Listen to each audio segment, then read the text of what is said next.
Last মানে এ হয় এটাকে বলে ending time of reproductive life বেশি হয়। ওকে, এন্ডিং টাইম অফ রিপ্রোডাক্টিভ লাইফে ব্রেস্ট সিস্টেম বেশি হয়। জাস্ট একটু মাথায় রাখেন, এটা ট্রিটমেন্ট একটু মুখস্থ করতে হবে। এটা ট্রিটমেন্ট আমরা যদি একটা ইয়াং পেশেন্ট আসে, আমরা ইউজুয়ালি কি করি, ড্যানেজল দিই, আল্ট্রাসাউন্ড গাইডেড কি করি, অ্যাসপিরেশন করি। ওকে, এইটুকু আমাদের চিকিৎসা কিন্তু শেষ, প্রথম দুইটা স্টেপ। বাট যদি অ্যাসপিরেশন করার পর আপনি ফ্লুইডটা ব্লাড মিক্সড পান, যদি ব্লাড মিক্সড পেয়ে যান, সেই ক্ষেত্রে আপনি এই ফ্লুইডটা সাইটোলজিক্যাল এক্সামিনেশন করতে হবে, পাশাপাশি আপনার এক্সিশন বায়োপসি করতে হবে। ওকে, তাহলে আমি চিকিৎসা কি বললাম, first step is medical treatment, danazol, and the second step is ultrasound guided aspiration। শেষ। যদি aspiration আমরা suspicious bleeding বা blood mix fluid পেয়ে যাই, that means we should do excision and biopsy। Okay, আর বায়োপসি যেটা করব সেটা কি করে দেব, আর পাশাপাশি ফ্লুইডটা কোথায় পাঠাই দেব, সাইটোলজিক্যাল এক্সামিনেশনে পাঠাই দেব যে এখানে কোনো কার্সিনোমার ম্যাটেরিয়ালস আছে কিনা। ওকে, আর যদি রিকারেন্ট হয় সেই ক্ষেত্রেও কিন্তু আমরা এক্সিশন বায়োপসি করতে পারি, সেই ক্ষেত্রে আমরা রিএসপিরেশনও করতে পারি। সিম্পল, একটু মাথায় রাখেন, এটা গত ক্লাসের টপিক ছিল। Okay, back to the today's topic, breast carcinoma. তো ব্রেস্ট কার্সিনোমার ক্ষেত্রে আপনার কিছু রিস্ক ফ্যাক্টর মুখস্থ করতে হবে। এটা ভাইবার জন্য ভেরি মাচ ইম্পর্টেন্ট, এমসিকিউ এর জন্য ইম্পর্টেন্ট। দুই জায়গায় লাগবে রিস্ক ফ্যাক্টর গুলো। কাদের ব্রেস্ট কার্সিনোমা বেশি হয়, কাদের কম হয়, একটু তো জানতে হবে। Number 1, gender. ছেলেদের less than 0.4% or less than equal to 0.5%, sorry 4 বললাম, 0.5%। তাহলে এইটুক যদি ছেলেদের হয়, তাহলে ফিমেলদের কত হবে, more than 99.5% or equal, more than equal 99.5%। তাহলে একটা gender important factor. Risk factor কাদের বেশি হয়, মেয়েদের বেশি হয়, কত বেশি হয়, পার্সেন্টেজ দেওয়া আছে। এবার সে বয়স, rare in less than 20 years of age, rare, but এমন না যে একেবারে হয়নি, হয় তবে রেয়ার। এবং ভেরিয়েন্ট লাভ একটা সুন্দর কথা আছে যে 90 বছরের মহিলার মধ্যে 20% মহিলার দেখবা যে ব্রেস্ট কার্সিনোমা হয়ে গেছে। ওকে, হয়তো অ্যাসিম্পটোমেটিক আছে আর প্রেজেন্টেশন এখনো হচ্ছে না, বাট হয়ে যাবে। তো রিসার্চে যেটা বলা আছে, যাদের বয়স 90+ হলো, এদের মধ্যে 20% মহিলা ব্রেস্ট কার্সিনোমা হয়। ওকে, তাহলে number 1 gender, number 2 age, number 3 is the genetic factor। What do you mean by genetic factor? That means usually family history। genetic factor মানে বোঝাচ্ছে family history। দেখেন, একটা মেয়ে, তার মা ব্রেস্ট ক্যান্সারে আক্রান্ত ছিল, তাহলে মা ব্রেস্ট ক্যান্সারে আক্রান্ত ছিল, তাহলে মেয়ের ব্রেস্ট ক্যান্সার হওয়ার সম্ভাবনা বেশি। যেটা খুব সম্ভবত অ্যাঞ্জেলিনা জোলি নামে খুব সম্ভবত একজন ফিমেল লেডি, তিনি তার ফার্স্ট ডিগ্রিতে খুব সম্ভবত কার যেন ব্রেস্ট কার্সিনোমা ছিল, সেই কারণে তার যাতে ব্রেস্ট কার্সিনোমা না হয় সে প্রোপাইলিকটিক ম্যাস্টেক্টমি করে ফেলছিল। ওকে, জাস্ট বিকজ জেনেটিক একটা রিলেশন আছে, মার হলে মেয়ের হওয়ার সম্ভাবনা আছে।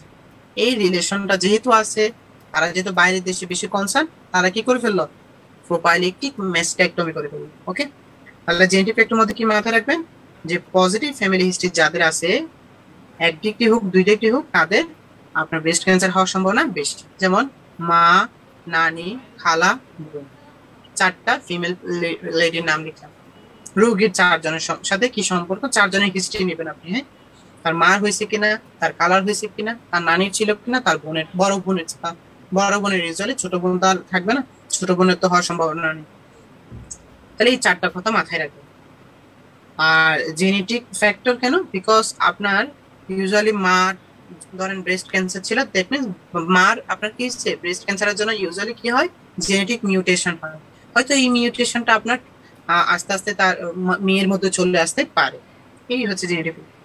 ডায়েটের মধ্যে মাথায় রাখবেন, ইউজুয়ালি আমাদের দেশে তো অ্যালকোহল কম খাওয়া হয়, বাট বাইরের দেশে যেসব দেশে অ্যালকোহল বেশি খায়, সেসব দেশে ব্রেস্ট কার্সিনোমা হওয়ার সম্ভাবনা বেশি। ওকে, আর একটা কথা আছে, যারা লো ফাইটোএস্ট্রোজেন খায়, লো ফাইটোএস্ট্রোজেন মানে ইউজুয়ালি ফাইটোএস্ট্রোজেন কোথায় থাকে, ফ্রুটসে থাকে, ভেজিটেবলে থাকে, লেগিউমসে থাকে। তো কেউ যদি ফ্রুটস কম খায়, ভেজিটেবল কম খায়, লেগিউমস কম খায়, that means this person have a low level of phytoestrogen. So সেই তার কি আছে, আপনার রিস্ক আছে যে ব্রেস্ট ক্যান্সার হওয়ার। ওকে, ডায়েট। তার 5th নাম্বার ইজ নালী প্যারাসোমেন। নালী প্যারা মানে বুঝেন, যে কখনো বাচ্চার মা হয় নাই তাকে বলা হয় নালী প্যারা মহিলা। হ্যাঁ, তো একটা মহিলার ধরেন বয়স হচ্ছে 30, সে বিবাহ করছে, ম্যারিড, বাট তার বেবি হয়নি অথবা সে বাচ্চা নেয়নি। হতে পারে একটা মহিলা 20 ইয়ার্স, ম্যারিড, সে বেবি নিয়ে নিছে আর্লি। এই দুইজনের মধ্যে এর ব্রেস্ট ক্যান্সার হওয়ার সম্ভাবনা অনেক বেশি। ওকে, অ্যাজ সে হচ্ছে একজন নালী প্যারা উমেন। নালী প্যারাদের বিষয়, নালী প্যারা মানে যার কোনো বাচ্চা নেই। ওকে, গাইন অবসে পাবেন, এটা অবস্টেট্রিক্সে পড়বেন। তাহলে নালী প্যারা উমেন মাথায় রাখবেন। আর আর্লি বাচ্চা নিলে ব্রেস্ট ক্যান্সার হওয়ার সম্ভাবনা কম, নালী প্যারা মধ্যে ব্রেস্ট ক্যান্সার হওয়ার সম্ভাবনা বেশি।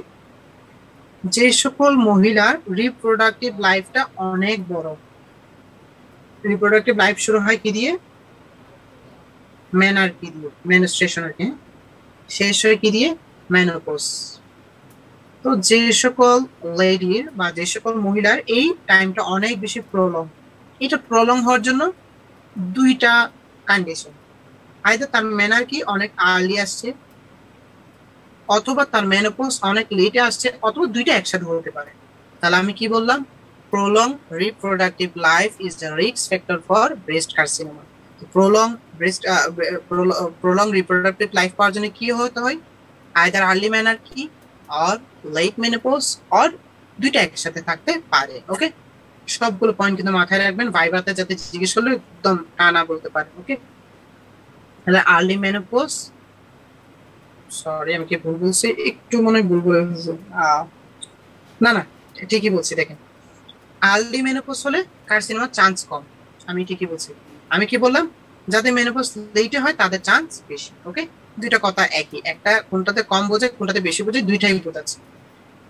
আমি এখানে কি লিখছেন দেখেন, আর্লি মেনার্কি হলে ক্যান্সার হওয়ার চান্স বেশি, আর লেট মেনার্কি হলে ক্যান্সার হওয়ার চান্স কম। আশা করি দুইটাই বুঝছেন। তারপর হচ্ছে রিপ্রোডাক্টিভ এজ যার কম তার ক্যান্সার হওয়ার সম্ভাবনা কম, এই কথাটাই এখন এক্সপ্লেইন করবো। আর পোস্ট মেনোপজাল লেডি, যে আপনার কি হয় হরমোনাল রিপ্লেসমেন্ট থেরাপি নেই, তার ক্যান্সার হওয়ার সম্ভাবনা বেশি। এগুলো মানে এমন না যে ক্যান্সার হয়ে যাচ্ছে, ক্যান্সার হওয়ার সম্ভাবনাটা বাড়ে বলে। একটা পেশেন্ট অবেস, ওকে, তার কার্সিনোমা হওয়ার সম্ভাবনা বেশি। একটা পেশেন্ট হিস্ট্রি অফ অসিপি টেকিং আছে, তার ক্যান্সার হওয়ার সম্ভাবনা বেশি। একটা পেশেন্টের একটা ব্রেস্টে হিস্ট্রি অফ ব্রেস্ট কার্সিনোমা আছে বা ছিল, তার আদার্স ব্রেস্টে কার্সিনোমা হওয়ার সম্ভাবনা বেশি। ওকে, এই 9টা পয়েন্ট একদম মানে গল্পের মতো মুখস্থ থাকতে হবে, একটার পর একটা বলতে থাকবেন। হ্যাঁ, বিশেষ করে ভাইবা এমসিকিউতে আসলে যাতে কনফিউজ না হয়, এগুলো ঘুরাই দিবে। হ্যাঁ, আর্লি মেনোপজকে লেট মেনোপজ করে দিবে, লেট মেনোপজকে আর্লি মেনোপজ করে দিবে, কার্সিনোমা কমাটাকে বাড়াই দিতে পারে, এভাবে করে আপনাকে কনফিউজ করতে পারে। তাহলে এখানে 9টা পয়েন্ট আমরা লিখলাম। ওকে, আশা করি এটা পর্যন্ত কারো সমস্যা নাই। এবার আসি একটা পেশেন্ট আপনার কাছে বয়স 50 years plus post menopausal women plus ব্রেস্টে একটা লাম নিয়ে আসছে। ওকে, যেটা পেইনলেস। আমি একটা সিনারিও দাঁড় করালাম। 50 years lady came to you, 50 years post menopausal lady came to you with a painless breast lump. Okay, then what the important history you should take from the lady? আপনি কি history নেবেন? History of lactation. সেটা 50 বছর, সেই ক্ষেত্রে আপনার lactation history, pregnancy history নিতে হবে না, সেক্ষেত্রে আপনি শুধু হিস্ট্রি নেবেন কিসের? History of trauma. কেন? Traumatic fat necrosis is important DD for breast carcinoma. আমার কথা বুঝছেন? এরকম একটা সিনারিও ওয়ালা মহিলা আসলে আপনি হিস্ট্রি নেবেন ট্রমা, বাট একটা ইয়াং লেডি 30 ইয়ার্স, ওকে, পোস্ট মেনোপজাল কিন্তু না, আসলো পেইনলেস ব্রেস্ট লাম নিয়ে অথবা পেইনফুল ব্রেস্ট লাম নিয়ে, সমস্যা নেই, আসুক লাম, পেইনফুল ব্রেস্ট লাম। এই পেশেন্টের ক্ষেত্রে আপনি কি হিস্ট্রি নেবেন? তার ল্যাকটেশন হিস্ট্রি নেবেন, তার প্রেগনেন্সি হিস্ট্রি নেবেন। মানে সেই যে এখন আপনার কাছে আসলো, সে কি এখন প্রেগনেন্সিতে আছে কিনা, অথবা তার কোনো রিসেন্ট সদ্য ডেলিভারি হওয়া বাচ্চা আছে কিনা যাকে সে ব্রেস্ট ফিডিং করাচ্ছে। কেন হিস্ট্রিটা ইম্পর্টেন্ট? বিকজ ব্রেস্ট কার্সিনোমা অনেকগুলো টাইপস আছে, এর মধ্যে একটা টাইপসের নাম হচ্ছে inflammatory carcinoma or lactating carcinoma or carcinomatous message